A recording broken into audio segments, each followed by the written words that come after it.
Good morning, everyone. Thank you for coming to the Safe Streets Coalition meeting today. If you are a visitor, or if this is the first time you've been here, would you please raise your hand and be recognized? Thank you so much. Thank you. There is a membership form in the center of your table in case you would like to be a member, and there is no charge. If you would take a minute and sign the yellow form in the center of your table, that's the sign-in sheet. And also there's a survey on your table. If you would fill that in before the end of the meeting, we'd greatly appreciate it, especially for suggestions for future meetings. Today was a request from the police department, so we're happy to give you information today. But if you would go ahead and put down any suggestions you have, it would be greatly appreciated. Today we have PAR Safe Street staff with us. Lynn Smith, our community prevention consultant here. Michaela Butterworth, and she's our education and communication specialist. And I'm Judy Wilson, office manager and National Night Out program coordinator. If you have questions, please ask any of the staff and we'll be glad to help you. Our champion of character day is Lena Petrell. Would Lena, would you come forward? And Lieutenant Batel, and Sheriff Brian Hill, and DA Mike Kagay. Hello. Hi. Andy Bale. Which we have an excellent champion of character today. I'll read exactly what we're celebrating this for. On October 29th, 2019, Topeka Police Department received a Facebook message from Miss Lena Petrell, who was reporting that a subject who was making comments of hurting himself on social media. She provided several screenshots of the conversation that took place, which became very apparent to the police department that the comments were very disturbing and warranted follow-up. Lena was also able to provide the real name of the subject who was involved. Her timing could not have been any better, as Topeka Police Department personnel, which actually turned out to be me, so were able to find a good address for the subject and get to his residence in time, at which point we located a running vehicle with a tube hanging off the exhaust into his bedroom. We were able to, I turned the car off, make sure it stopped. I was able to knock on the door, make contact with the subject, and get him out to come to the door, and then after that, we were able to get him services to help get him the help that he needed. So.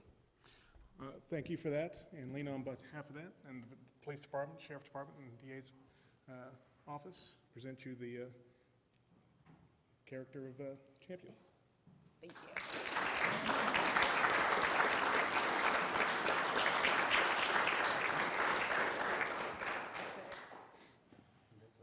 Thank you. Is that it? Do I go sit down? If you want to say, you do have to give a lengthy speech now, so no, you don't have to if you don't want to. So. Okay. I don't really have a speech, but working with adults with mental and physical disabilities, I have learned that even attention-seeking behavior needs to be told to somebody. There are too many times that we just brush that off as they just are seeking attention, and then something bad does happen. So that's really all I had to say. My crew is here from Game Time. We provide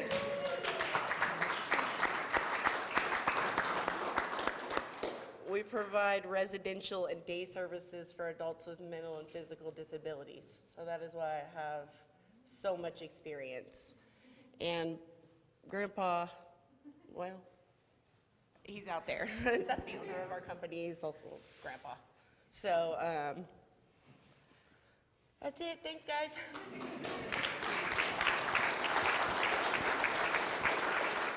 And again, Lena, I don't know if you knew or not, but it was again, being the officer that responded there, If you wouldn't have called, that gentleman would have perished. We were there just in time, so again, thank you. Thank you. Okay, we'll do a little housekeeping before our program today. The February minutes were emailed to you and also placed on your table today. And I would entertain a motion to accept the minutes. Do I hear a second? All in favor say aye. All opposed, no. The motion has been approved. I know that some of our visitors may need to get back to work, so if you need to leave at this time, that's fine too, but you can stay for the meeting if you like. Thank you for coming today.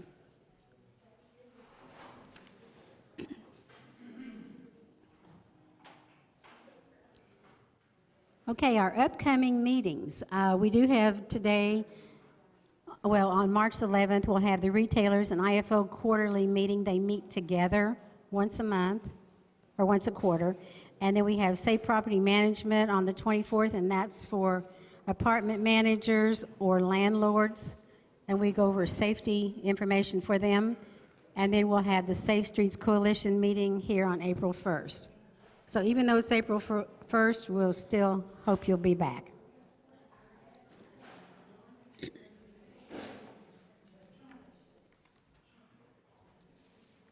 Okay, if you'll turn to the second page on your agenda, I would like to call your attention to, we've had 8 neighborhood watch meetings this month, and many more are scheduled, a lot of new ones as well.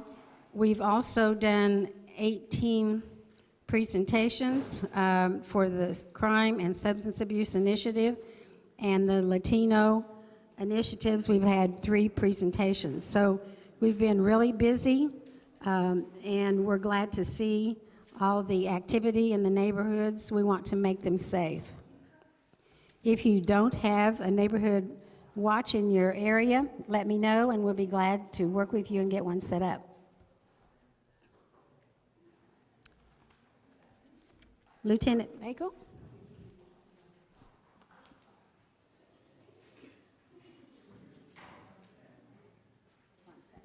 Thanks again, Judy. I'm going to go over just a quick, the crime stats. Actually, I got the thing. For the Topeka area. These are through, again, February 12th through the 18th, February 12th through the 18th, which is within the last couple weeks, and then also January, the month of January, as well as year to date. Right now, there is one little discrepancy on here on homicides. We did have 2 over the last week or so, so we are up +3 on that. But for years difference to prior year, we're down in rapes, down in robberies to businesses. Unfortunately, we're up +8 on robbery to individuals, and down 8 and aggravated assaults, and total crime difference from prior year is down 8. So I'll go into a little bit further here in just a few minutes. Property crime. Overall, we're down 14 from the prior year, but we are seeing some increase in auto theft as well as vehicle break-ins. And I can't stress this enough, on the vehicle break-ins, a lot of those are due to just unlocked vehicles. So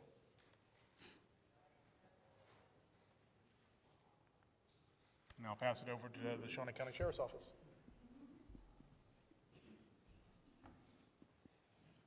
Sheriff Hill?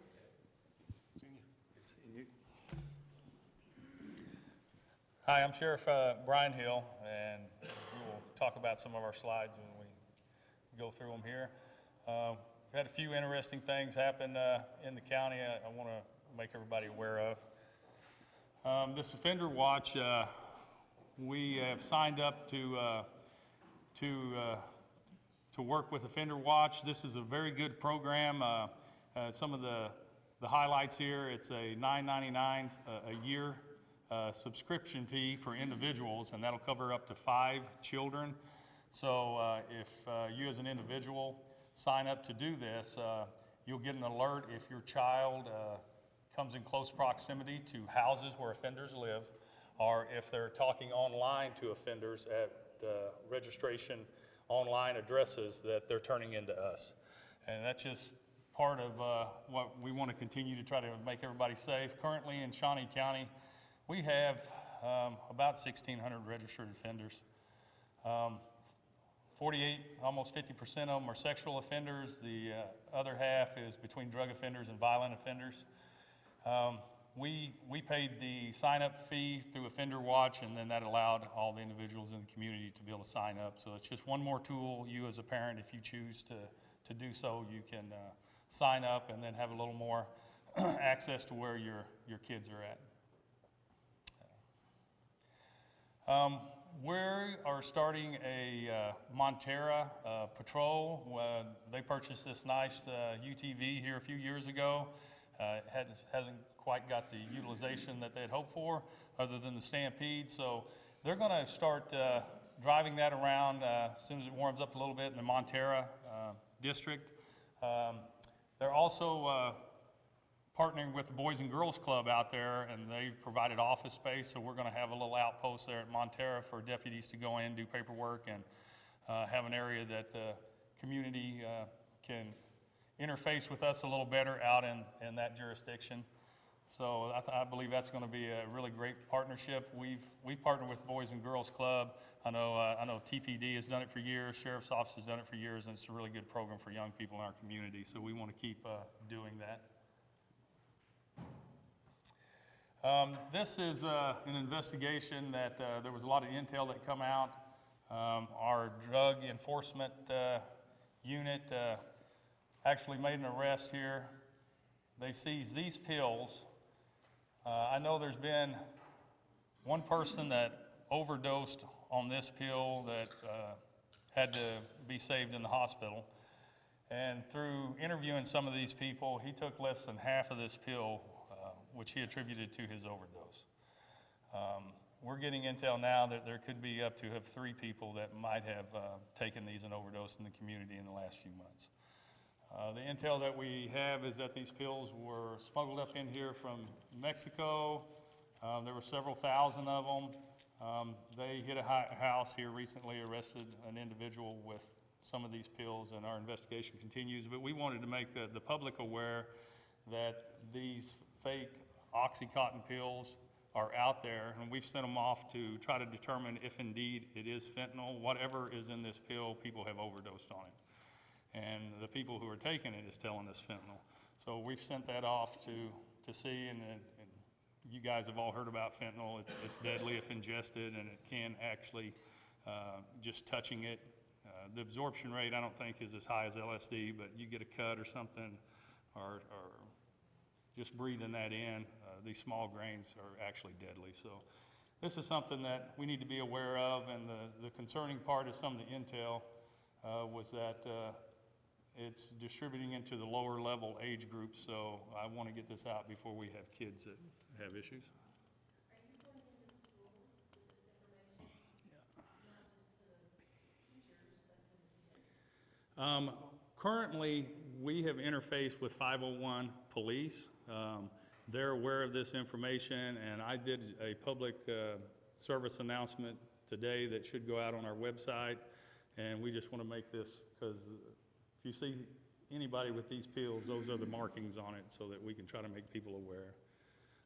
Currently, we haven't had deputies go into the school to talk to kids about that, but that's probably something that we need to be talking about, at least through the administrators of those schools, and make that an option if they need that.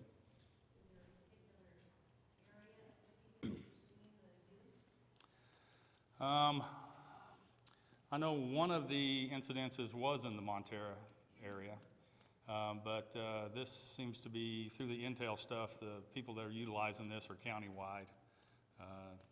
The individual arrested had ties into the city, so we're working closely with TPD, narcotics, and trying to just put the word out, and we're continuing the investigation. So if anybody knows anything about the distribution our possession of these pills, please, call the Shawnee Sheriff's Office because we want to stay on top of this, so.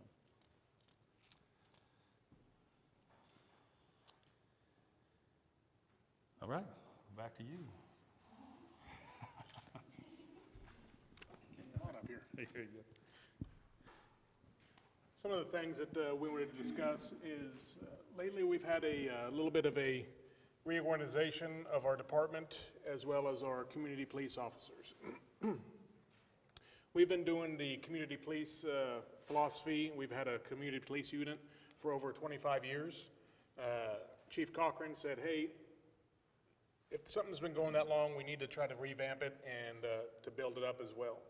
So what we're doing is we're still doing community policing, but we're also adding basically problem-oriented policing on top of the community officers, which is basically what that means is if there's a problem that pops up, we're seeing a lot of burglaries in this certain area. I'm actually the lieutenant over the community police officers and the problem-oriented police officers. So we will go out there and directly address that before it spreads and gets any worse. These next few slides I'm going to show are going to deal with community crime maps, and as well as some updated information on the TPD. I don't know if you've seen in the media or not, but recently we have been doing quarterly meetings throughout Topeka. We have broken it down into our zones, our policing zones. Topeka has 4 zones, numbered 1, 2, 3, 4. So basically Zone 1 is somewhat central Topeka and all of North Topeka. Zone 2 is northwest Topeka, the northern areas of Wanamaker, and some of the central areas as well. Zone 3 is pretty much Topeka Boulevard and everything to the east. And Zone 4 is southwest Topeka. Those have been broken up into basically those areas due to the populations. So each zone has about the same amount of people. So, but we did a series of quarterly meetings, and that's what we're going to try to do as well with the community officers. Is instead of going to 9 different NIA meetings, we're going to try to bring some of those NIA meetings to our quarterly meetings. That way we can get a little more discussion, a little bit more face time with one another, because an NIA might have a problem that's just in the backyard of another NIA, and those NIAs don't talk to each other. This will help facilitate some communication. So what we're doing is we're doing a meeting per quarter per zone. So we just, these next slides are going to be the first quarterly meeting information. Kind of going over some of the crime numbers and crime stats. What we'll do during these meetings is we'll break it down to the citywide, and then as well as breaking it down to each quarter or each zone. So right now we do a lot of our metrics are from crime comparison from the year before to show kind of what we're doing good, what we need to work on. Overall crime right now is down from 2018. But unfortunately, when I go back to this slide, this is property crime. This is all crime. Anything and everything that's reported to the Topeka Police Department is in these numbers. We then break it down to either violent crime or Part 1 crime, or property crime, Part 2 crime. The overall violent crime in Topeka is actually up from last year. And when I say violent crime, that is homicide, rape, robbery, and aggravated assaults and batteries. Our biggest jump is in the aggravated assault and aggravated battery category, which is driving some of those violent numbers up.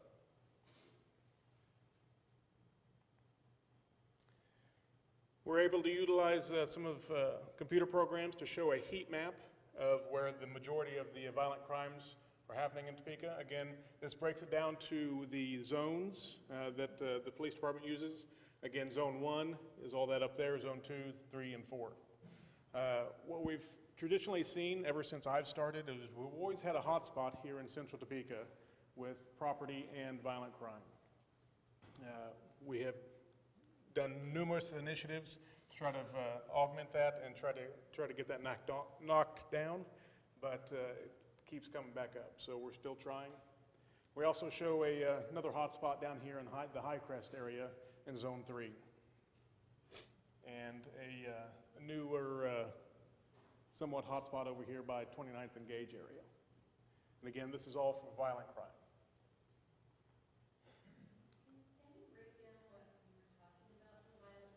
Yeah.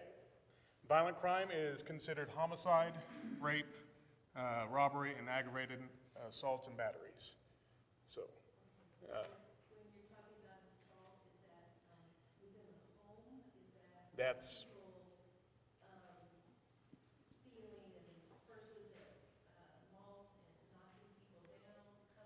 the assault and batteries would be, it's in the home or out of the home. It's anything and everything where a person is harmed, their body is harmed, and more than just a push or a hit or anything like that. It's usually with much more force, and it rises to the level of aggravated, which is with either a weapon or something like that. Can you say, or do you know what correlation might have to do with any illegal drugs, like marijuana and anything else? Yes, there in our investigations that we do have some that are tied into narcotics. Others are tied into mental illness. Others are tied into a theft that went wrong, where they were just trying to steal something from a shoplifting, and then when the store associates try to stop them, the suspect will then attack the store associate to try to get away. So that all that type of stuff does correlate. There's nothing that we have seen that is a real smoking gun, pardon the pun, but nothing that is a direct correlation into all this stuff yet. It's just a multitude of different things that make these crimes happen. You're fine. So with mental illness, is there a big tie-in between that and illegal drugs? In some subjects, yes. There's when you do some of these drugs, like the sheriff was saying, the fentanyl, the methamphetamine, stuff like that, we don't see on the marijuana side of it, we don't see many users involved in that. What we do see is when there's the sale and purchase, and then usually what happens is one person tries to rob the other person, and it spirals out of control, and something bad happens on that side. Usually the harder drugs, the methamphetamine, the heroin, the cocaine, stuff like that, that's when people get a little bit more agitated and, like you said, crazy. And sometimes if somebody has a pre-existing mental health issue, that can aggravate that and exacerbate the situation. So. All right, sorry, another question. So I realize often your hands are tied, or you may constantly be picking at the same person for the same types of crimes, and whether it be drug-related or mental illness. How can we get our legislators to help so that we're not just re-incarcerating people, but giving them mental help or drug abuse help? The So that, they get over the things that, are going on, and they're not, I guess I believe that it might be less expensive to get that kind of help rather than to re-incarcerate constantly. Exactly. The repeat, that doesn't help anything. I agree with you 100%. Getting our elected officials on board, that just is, this is my personal opinion, it's going to take us as a community to call, write, and they're there to serve us, just like I'm here to serve you guys. The information that you give, that's the next step. I hear a lot about that, yeah, I'm going to contact my representative, but is there much follow-through? I don't know. I know I have in the past and voiced my opinion, but I think it would help if everybody did that as well. And Well, I do believe we have a mental health court, right? So yes. is that different? I mean, does that assist in what she's talking about? On the city side of it or the county side of it? Oh, yeah, I don't know. I can only speak to the city side because that's the only one I know. I don't know if DAKG can help us. Sorry. Okay. So the biggest area that we can improve criminal justice and how we operate is by, two big areas. Let's take resources and dedicate to early programs for our youth before they get into situations where they've kind of charted a path it's hard to turn them away from. So mentoring, after-school programs, skills training, all those types of things. That's about half of the problem I see. The other half would be, what are we doing for mental health and for those struggling with drug addiction? And there have been lots of good ideas. There have been good plans that have been drawn up, but they have not been funded. And it all comes down to resources. What's your priority? What do you really care about? And I think for a long time in this state, well before I was born, we were known for mental health and for what we did for those who were struggling with mental illness. And at some point in time, and it wasn't just in Kansas, I know we feel the impact here, but it's really around the country. As a society, we moved away from that model. We decided to prioritize other things. And so what happened is those struggling with mental illness, let's say they fell by the wayside because we have great programs here in the community, but we don't have enough, and we don't have enough resources. And drug addiction is a little bit different, but there's a direct correlation between those struggling with substance abuse and those who are mentally ill. I would say conservatively 65 to 70% of the crime that I see is tied in some way to mental illness or drug addiction, or sometimes both. You see folks who are self-medicating, right, because they don't like the way that the prescription drugs make them feel. And I have seen, and I'm not an expert, sorry, I'm not a doctor, so I want to get out of my depth here. I know we probably have some people who know this better than me in the room. But I've seen a correlation between people who, especially in their late teens and early 20s, are using drugs like methamphetamine or synthetic marijuana. And it seems to me that when you are messing with your brain chemistry in that way, at a time when you're still developing and turning into an adult human being, that's probably not the best thing for your mental health long term. So all that to say, this is not really a new conversation. It comes down to funding. And for me, personally, in my opinion, I think our best way forward is to take people who are struggling with drug addiction and get them drug treatment, right? Last month, my question really was aimed that way, but I didn't continue with it. But the cost to incarcerate someone and then re-incarcerate someone and then re-incarcerate someone, have the officers constantly Right. getting calls about many of the same people. You know, is there any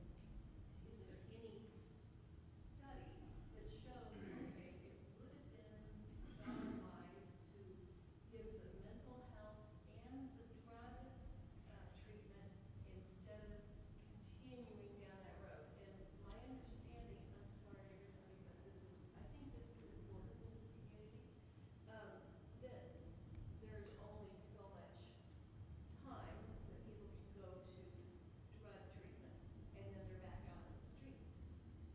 And often there's no, I know it's not funny, but no arrangements made for where those people will go.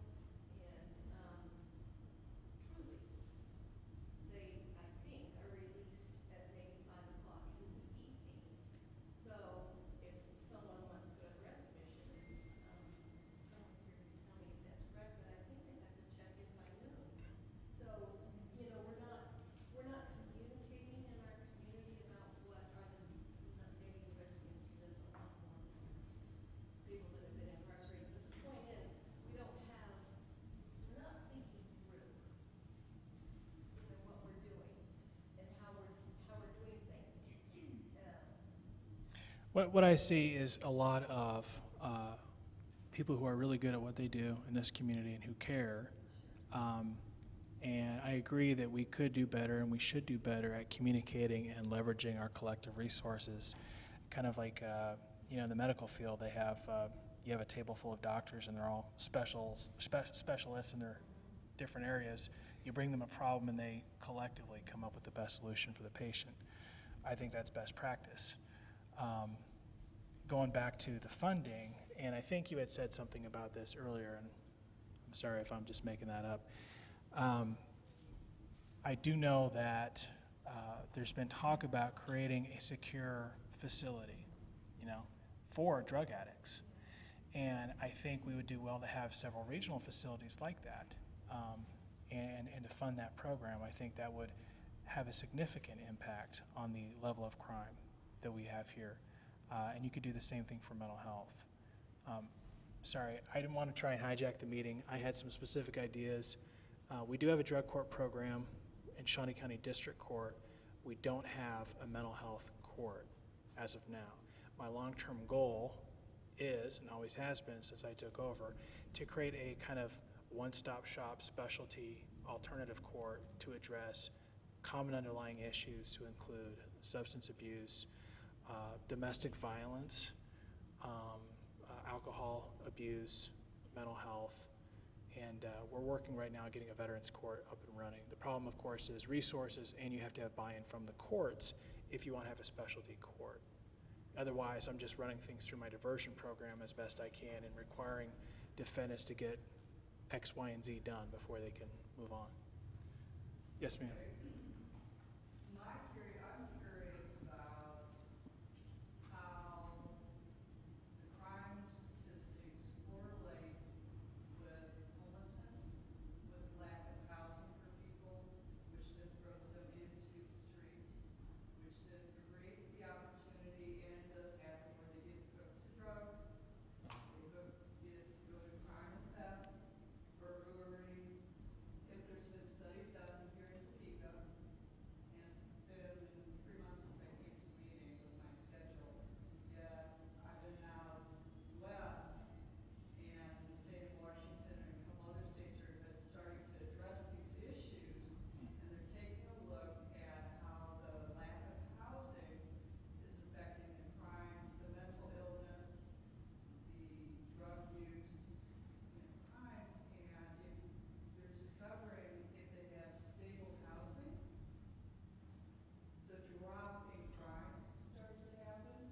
But I also hear the conversation about lack of funding, so let's frame it as a different way. I love numbers. So we all, in school districts in the state of Kansas, want to crucify the state. We're only supplying so many dollars, whether it's $3,000 to $7,000 per student per year in our K through 12 program. Yes? But each year, we are putting what, $40,000 to $80,000 a year for a criminal in prison? This is what we have private prisons, because they're for profit too. So where's the balance? So we can start framing it different, because we have the resources. If we're putting 80 grand into a incarcerated person sitting in prison who is a non-contributing to society, there's no rehabilitation being done, but we're wanting to whine and cry about giving in the K through 12 program $3,000 to $6,000 per year. What happened with the framing of solutions? Right. Start taking a look and You're talking about priorities, prioritizing resources. It goes back to violent crimes. It goes back to drug use. There is a difference in hardcore white powder death poison. I know that. I grew up in the 60s. I witnessed it. I watched it. And it's atrocious what's going on. And for our country to allow fentanyl to be coming into this country, that's terrible. This all tying into this, because we take a look.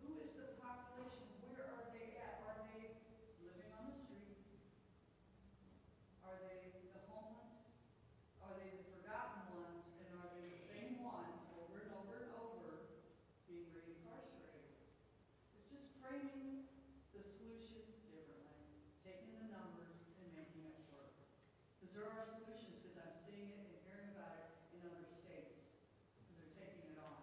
And it's all being tied to sustainable housing, one way or another, whether we as a society step up to it, because we've created all these ills in our passion for whatever, will we take a greater responsibility in it?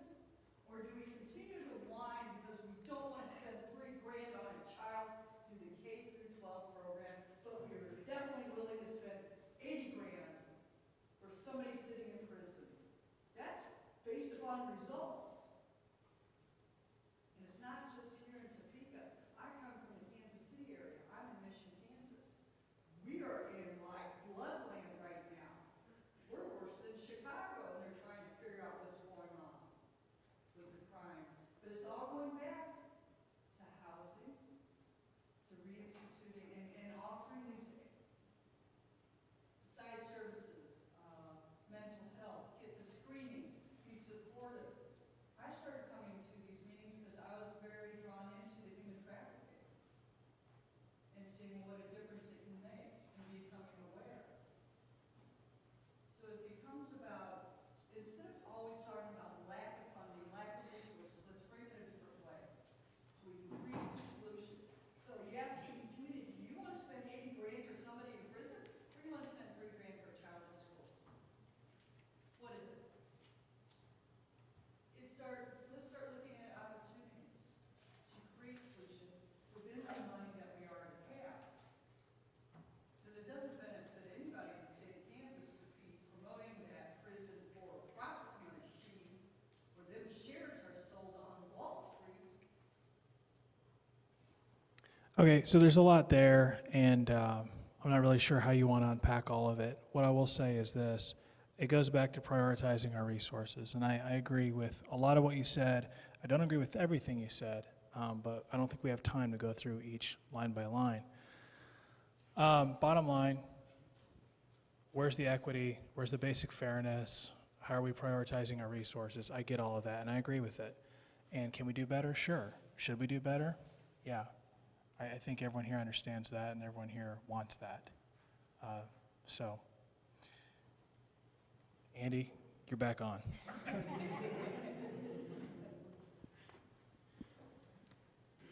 And I agree with DA Kage. My personal opinion on it is more people need to get involved. There's a lot of people that just talk, get involved with the community, get involved with something. So I'm going to continue with this. The property crime is down for City of Topeka. Theft is down. Again, this is some of the stuff that you were talking about. This is not attacking a person. This is more of auto theft, burglary, burglary to a vehicle, burglary to your home, burglary to businesses, stuff like that. So we have seen a decrease in that, and this is what is basically showing the bigger decrease, which is the overall crime is down, but again, violent crime is up a little bit. These are the hot spots for violent crime, or I'm sorry, property crime.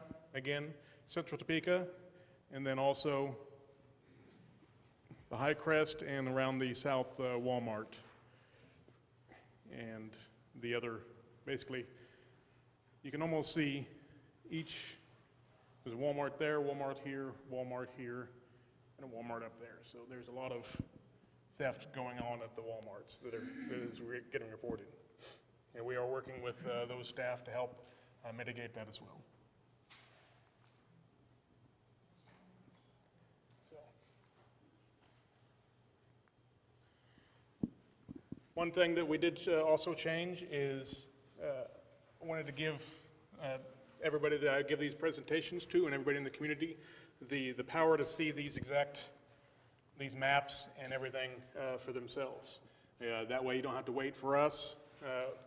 We have added to our website, which is topeka.org/TPD.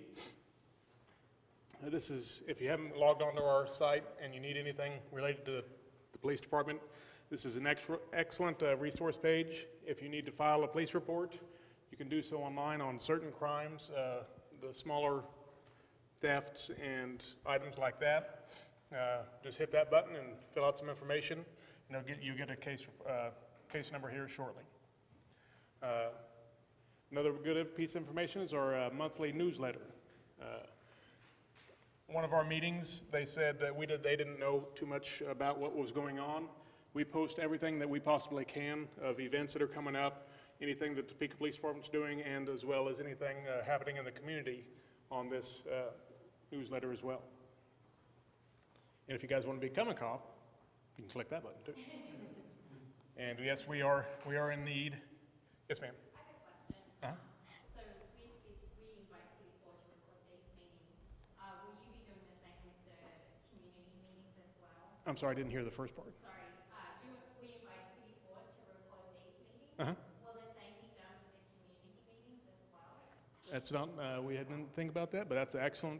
Okay. I will definitely, If people can't make it, then they can. absolutely, that is an excellent idea, and I will make sure I can do everything I can to make that happen. Yep. But if you want to see the crime stats in your area, or the crime maps in your area, if you go down here to additional information, click that, and you'll see community crime maps. You click on that, and it brings you to this page. This is a company that we partnered with, LexisNexis. It's, in my opinion, a wonderful program. And like you, I'm a numbers person as well. I like stats. To me, that's one of the true ways you can measure things. What we do, I'm going to flip over here. You can either search by your address or just an area. You can plug in a date range, and then when you select event, there's pretty much every crime that we take reports on. Those, you can select that. Say you just want to know about burglaries in your neighborhood or burglaries in the city of Topeka. Click on that with the date range, and it'll show you everything that you need to know there. Go down to analytic layers. You can click on the heat map, and it will show you the exact map that I showed before, something like this.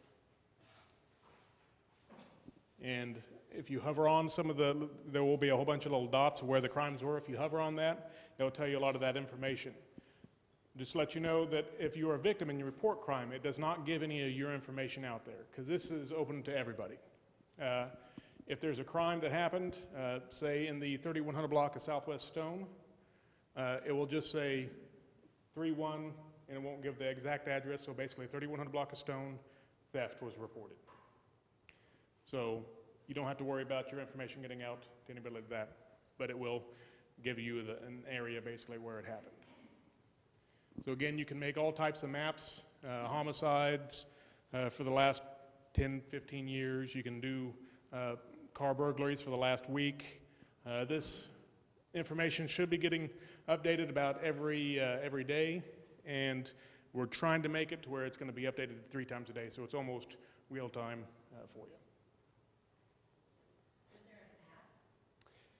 Not that I'm aware of, but you can get it on your smartphone doing the web route. So I don't know. I haven't looked yet, so I don't think so. But how many of you guys have heard of Neighbors? Okay. I think this is an excellent application. Judy does an excellent job with the neighborhood watches. This is just another way for maybe some of our younger citizens that are a little more tech savvy. No offense, because I'm not that tech savvy as well. So, but Neighbors is basically a digital neighborhood watch. You can get it on either Android or Apple. What this does is you can type in your address and you can set the parameters of the information that you want to know around your neighborhood. Me being a police officer, I have it on my app, the whole city of Topeka, because I want to know anything and everything about everything. Say that you just want to know about a 4-block range from your house, you can set that, and you will only get notifications of crimes that or of posts that people in that neighborhood posted. So you can adjust it to what you need. And basically what this does is any person that posts on the app goes to that area, and basically says, hey, I see something suspicious here, or I got my car broken into last night, or this or that. It's crime, suspicious people, and I think one other subcategory. But basically, what this is, and it's offered by the Ring doorbell people, but you do not have to have one of those doorbells to join this group. And if you have other surveillance equipment, I don't have a Ring doorbell, but I do have cameras at my house. You can also post that, so they're not proprietary. You can post any type of videos or pictures from your cell phone, same thing. So an example would be this person, their Ring doorbell caught these two kids walking through a neighborhood late at night.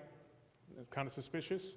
What that person did, they posted that, and then what would happen next would be the people that around that area that have signed up to get that information will get a little alert on their phone, hey, there's some people outside that you might want to keep an eye on. And something like this, please give us a call. We'll go out there, try to make contact with these kids and say, what are you doing? And depending on their age, you need to go home. Where's your parents? Get them back home. I'm going to go. Downloaded a couple of videos, some recent videos from this application. I see this every day. And I picked this video in particular because I wanted to stress something. You see what happened? There are people out here every single night doing this exact same thing. You got a guy or two with usually a backpack on is one of my big telltale signs. If you see somebody with a backpack late at night, I don't think they're going to school. But can you replay that or click that again? Let me see if it works. You see him looking in. You see him going for the door handle. The doors were locked. He moved on. That is one of the biggest things that I have seen since I've been in this kind of a new position at the police department.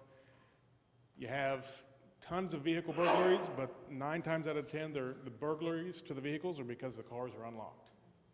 Last year, our stats showed that 75% of when there was a burglary with a firearm stolen from a car, 75% were from unlocked cars.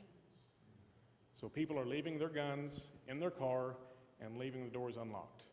That gun is now in the hands of a criminal, which then will get sold, and at some point will most likely end up shooting somebody. And I hope it's nobody in here. I hope it doesn't happen, but that's where a lot of these criminals are getting their crime guns. Lock your car. As you saw, people used to say, well, they'll just break my window. Like I said, I can pull up hundreds of these videos where it just shows them pulling the handle. If it's locked, they move on. So are they wearing gloves or are they leaving fingerprints? On that part, this time it was cold, so they're wearing gloves, but even if they are wearing if they leave fingerprints, a lot of this time, these things, prints don't come off of the handles all that well. Also, if the prints are on the outside of the car when you go to prosecute or anything like that, they can say, yeah, there's nothing against the law for doing this. So it's, that would be a very, very lower level trespass if you had proper documentation that you said nobody can be on my property. It's a sticky thing. But with these videos and this app, we have connected where this guy might not have gotten into these cars, but he may have gotten into a car down the street because they left it unlocked or he broke out a window. When we get a series of these, we can link these certain guys because there's not that many people out there doing that. There's just groups of them, and we can link them to certain crimes and then prosecute them, and then the AKG's office takes it and we give them all this amount of evidence and they can use that and say this guy is a bad dude to our society. So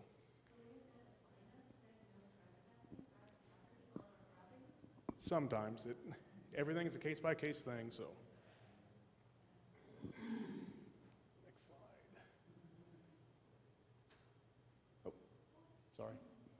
This is another one. And again, this just,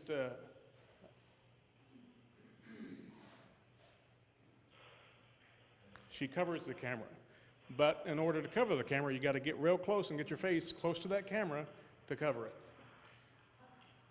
Again, this is a Ring doorbell. You don't have to have a Ring. These guys ended up stealing some of the stuff over here where they're looking at and driving off. I can't be a bigger proponent for videos at your house. I have 16 cameras on my house. I know that's a little bit of an overkill. But I enjoy that, but you can't refute what happened here. So do you go to Sam's and buy their sets, or are they quality? I bought mine at Sam's. Anything that's 1080p or more you can get excellent. The quality here isn't as good as because I had to transfer the files and all that, but the actual video, you can see her face. And when you take that to court and you put that in front of a jury, what can that person say? I didn't steal that? Yeah, you did it. I can see it right there. So it helps out us. It helps out DA Kege and his team, and it just makes everything more efficient. And again, you can't refute these people stealing.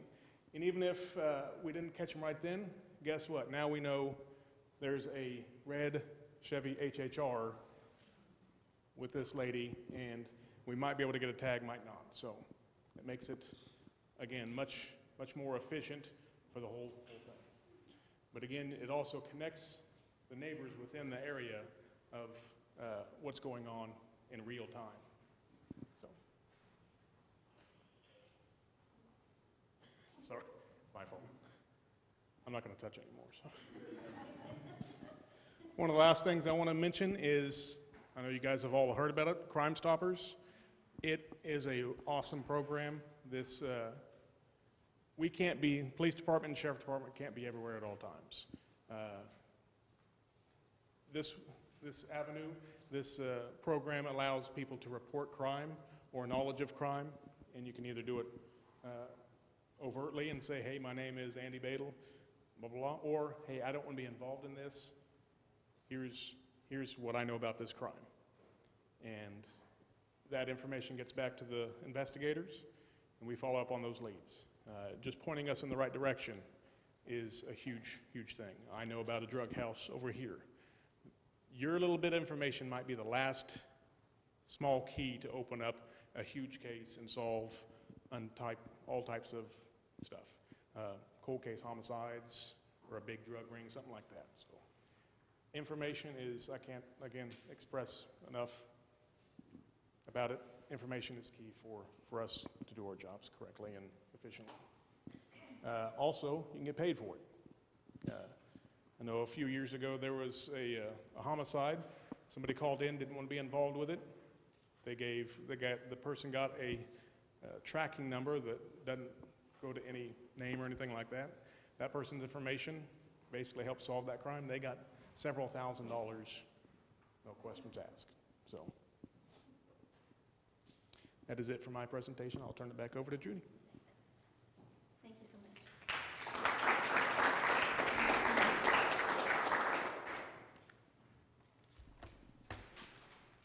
Well, I'll kind of follow up on what he said. How many of you know that Safe Streets works real close with the police department in telling neighborhoods, if you see something, say something to them? You know? Okay. Well, let's talk about that a little bit.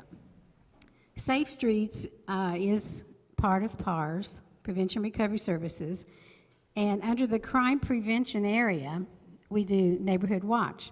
Now, some of the things that he talked about here, we provide resources to the neighborhoods. So we tell them, how do you report a crime? What description do you tell them about a person or a vehicle? Do you call 911, or really, how do you report this? Just to give you one example of a neighborhood watch. We had a drug bust in our neighborhood yesterday because The neighbors were watching carefully and reported all of the descriptions of the people, the vehicles, how long the people were there for the drug transactions. This didn't happen overnight, but neighborhoods are really concentrating on property crime in their neighborhood. And we want to reduce that crime. So what better way is there than to have a neighborhood watch? This can be just a group of people. You call us and say, I'd like to have 2 blocks put together. We want to have a neighborhood watch. We'll be there. Also, a neighborhood improvement association. A lot of them now are wanting neighborhood watches. And we're going to be out in the next 2 weeks forming neighborhood watches in some of the NIA areas.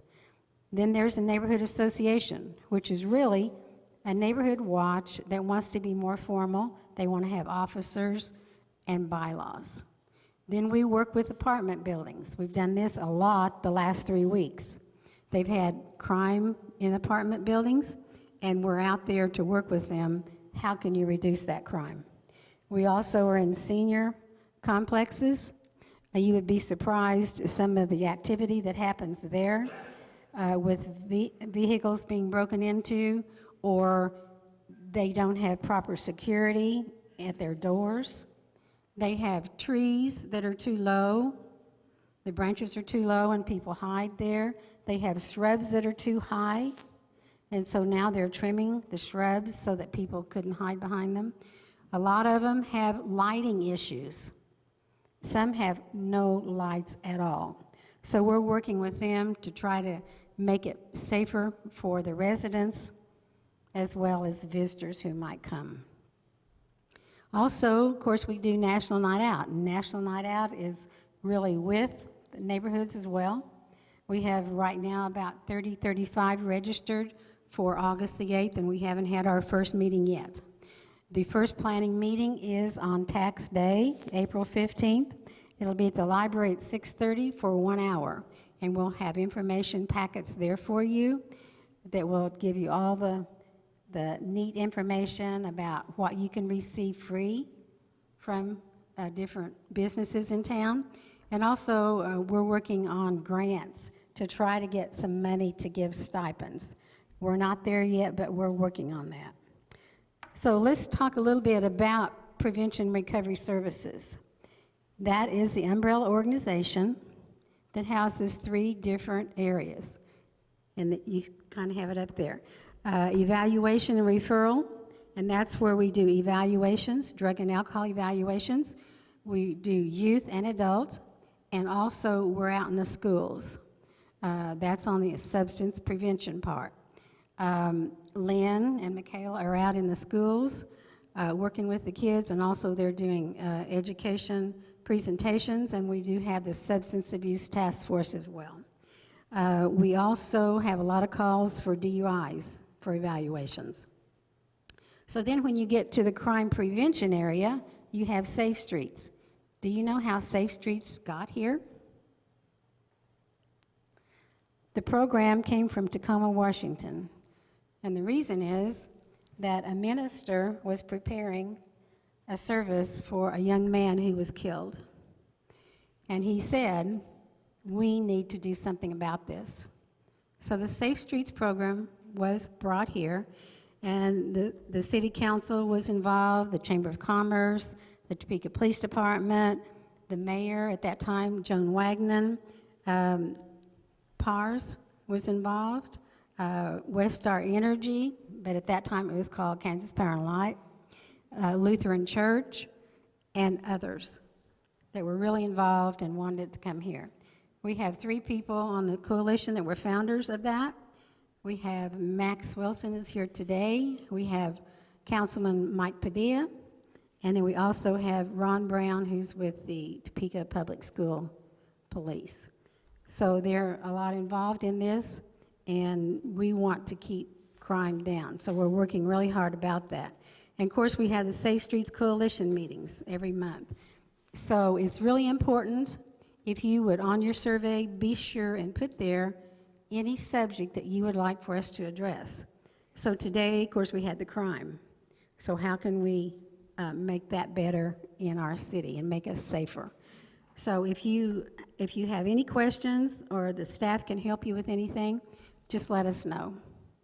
We're here to help you. All of our materials that go out go in English and Spanish. So we have Irene Caballero, who goes out and works with the Latino community, and she does presentations in Spanish. And we also have drug court, or drug school, and it's in English and Spanish. So we can help anyone in any of those areas. Do you have any questions on any of this that we've quickly provided for you? No questions? Okay. Well, we're glad you're here today, and we hope that you'll come back next month on April the 1st. And have a good day. Thank you.